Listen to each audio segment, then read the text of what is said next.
নতুন বছরের শুরুতে পথে মহিলা তৃণমূল। অপরাজিতা বিল কার্যকরের দাবিতে ফের পথে নামছে তৃণমূল মহিলা কংগ্রেস। আমরা এই নিয়ে আরো বিস্তারিত জানবো, আমরা কথা বলবো। আমাদের প্রতিনিধি শ্রেয়সী গঙ্গোপাধ্যায় রয়েছেন আমাদের সঙ্গে। শ্রেয়সী, অপরাজিতা বিল কার্যকরের দাবিতে আবারও পথে নামছে তৃণমূল মহিলা কংগ্রেস, কি কর্মসূচি নেওয়া হয়েছে? একেবারে দেখো, নতুন বছরের প্রথম সপ্তাহে কিন্তু কার্যত তৃণমূল মহিলা কংগ্রেস অপরাজিতা বিলকে অবিলম্বে স্বাক্ষর করতে হবে সেই দাবি নিয়ে পথে নামছে।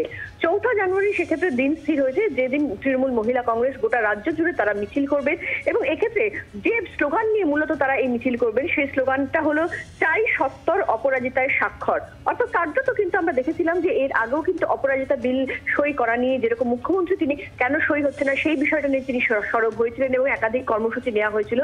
সেই জায়গা থেকে কিন্তু কার্যত দেখা যাচ্ছে যে এবার কিন্তু নতুন বছরের শুরুতেও কিন্তু তৃণমূল মহিলা কংগ্রেস অপরাজিতা বিল স্বাক্ষর নিয়ে তারা কিন্তু ফের পথে নামতে চলেছে, যেখানে তাদের মূল বক্তব্য হচ্ছে চাই সত্তর অপরাজিতায় স্বাক্ষর। 4 জানুয়ারি তারা সেক্ষেত্রে কর্মসূচি নিচ্ছেন, গোটা রাজ্য জুড়ে তারা মিছিল করবেন। এর পাশাপাশি কিন্তু কার্যত দেখা যাচ্ছে যে যদিও 25 সালে আমরা জানি আগামী বছর সেভাবে কোনো বড় ভোট নেই, কিন্তু কার্যত সংগঠনকে জোরদার করতে তৃণমূল মহিলা কংগ্রেসের যে সংগঠন সেই সংগঠনকে জোরদার করতেও কিন্তু একই সঙ্গে নেওয়া হচ্ছে লাগাতার আরো অনেক কর্মসূচি, যার মধ্যে এই মাসের শেষ থেকে অর্থাৎ 26 তারিখ থেকে শুরু হয়ে যাচ্ছে দীক্ষা নামে ব্লক স্তরের একটি কর্মসূচি, যেখানে এই কর্মসূচির মাধ্যমে কার্যত তৃণমূল কংগ্রেস কি ভাবনায় চলে, কিভাবে তৃণমূল কংগ্রেসের অতীত কি ভাবছে, এই সামগ্রিক সমস্ত কিছু নিয়েই কিন্তু মূলত এই কর্মসূচি হবে, যেটা ব্লক স্তরে হবে দীক্ষা।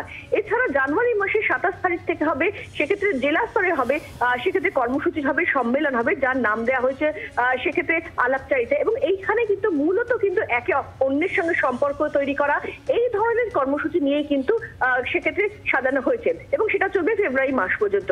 এবং তোমাকে জানিয়ে রাখি যে শেষ যে কটা ভোট হয়েছে, 21 সালের ভোট হোক কিংবা সেক্ষেত্রে আমরা জানি শেষ পার্লামেন্ট ভোট, সমস্ত ভোটের ক্ষেত্রে কিন্তু কার্যত দেখা গেছে যে তৃণমূল মহিলা কংগ্রেসের কিন্তু একটা বড় সেক্ষেত্রে বড় ভূমিকা রয়েছে। তার কারণ ভোটের কিন্তু কয়েক মাস আগে থেকেই কিন্তু তৃণমূল মহিলা কংগ্রেস কিন্তু তারা সেক্ষেত্রে লাগাতার কর্মসূচি নিয়েছে এবং সেক্ষেত্রে তৃণমূলের যে ভোট ব্যাংক সেখানে মহিলা ভোটও কিন্তু সেখানে রীতিমতো কিন্তু চোখে পড়ার মতো দেখা গিয়েছে। 21 সালের ভোট হোক কিংবা 24 সালের ভোটের ক্ষেত্রে তৃণমূলের পক্ষে যে মহিলা ভোট, সেই মহিলা ভোটের সংখ্যাটাও কিন্তু রীতিমতো চোখে পড়ার মতো। ফলে সেই জায়গা থেকে দাঁড়িয়ে একদিকে যখন লাগাতার কর্মসূচি নিচ্ছে তৃণমূল মহিলা কংগ্রেস, সেই কর্মসূচির মূল যে জায়গাটা সেটা অবশ্যই সংগঠনকে জোরদার করার এবং তার পাশাপাশি কিন্তু কার্যত দেখা যাচ্ছে যে অপরাজিতা যে বিল, সেই বিলকে সামনে রেখেও নতুন বছরের শুরুতে কিন্তু কর্মসূচি নিচ্ছে তৃণমূল মহিলা কংগ্রেস। 4 তারিখ গোটা রাজ্য জুড়ে মিছিলের কর্মসূচি নেওয়া হয়েছে। বাংলার আওয়াজ, বাঙালির আবেগ, জি 24 ঘন্টা।